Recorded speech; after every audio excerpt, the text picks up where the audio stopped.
দিনাজপুরের হিরে স্থলবন্দরের পৌর শহরে অবৈধভাবে মজুদ রাখা চাল, ডাল ও ধানের বিরুদ্ধে অভিযান চালিয়ে ৩টি গুদাম সিলগালা করেছে উপজেলা প্রশাসন। অভিযানে প্রায় ২৭১ মেট্রিক টন চাল, ৪৭ মেট্রিক টন মসুর ডাল ও প্রায় ২,০০০ মেট্রিক টন ধান জব্দ করা হয়।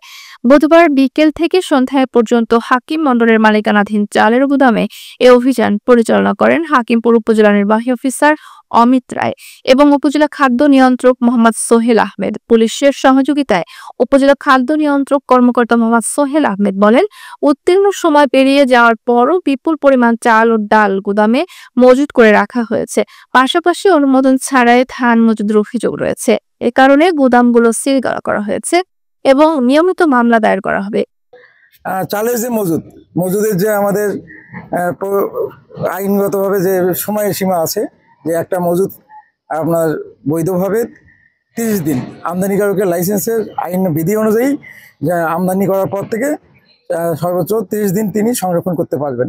30 দিন পর যদি কোনো কারণে শেষ না হয় তাহলে আবার অবৈধ করে কয়েকদিন সময় পেতে পারেন। এটা ব্যত্যয় ঘটিয়ে তিনি মেয়াদ উত্তীর্ণ মজুদ সংরক্ষণ করেছিলেন। ইউএনও অমিত রায় বলেন, এ ধরনের অনিয়মের বিরুদ্ধে নিয়মিত অভিযান অব্যাহত থাকবে। ইতিমধ্যে সংশ্লিষ্ট কাগজপত্র জব্দ করা হয়েছে এবং থানায় মামলা দায়েরের প্রস্তুতি চলছে। আজকে আমাদের উপজেলা খাদ্য নিয়ন্ত্রক মহোদয় আছেন, আমাদের সাথে পুলিশ বিভাগের প্রতিনিধিরা আছেন। তাদের সহযোগিতায় আমরা একটা এখানে অভিযান করেছি এবং আমরা দেখলাম যে আমদানিকৃত চাল এবং আমদানিকৃত ডাল মেয়াদের যে সময়সীমা আছে সেটার বাইরে মজুত করা হচ্ছে এবং একই সাথে ধান এখানে মজুত করার কথাই না, সেটা অবৈধভাবে মজুত করা হচ্ছে।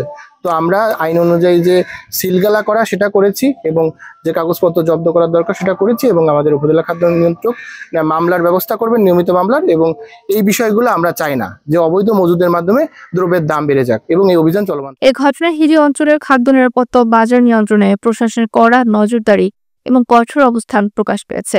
স্থানীয় ব্যবসায়ী মহলে ব্যাপক আলোচনা এবং সাধারণ জনগণের মাঝে প্রশাসনের পদক্ষেপকে স্বাগত জানানো হয়েছে।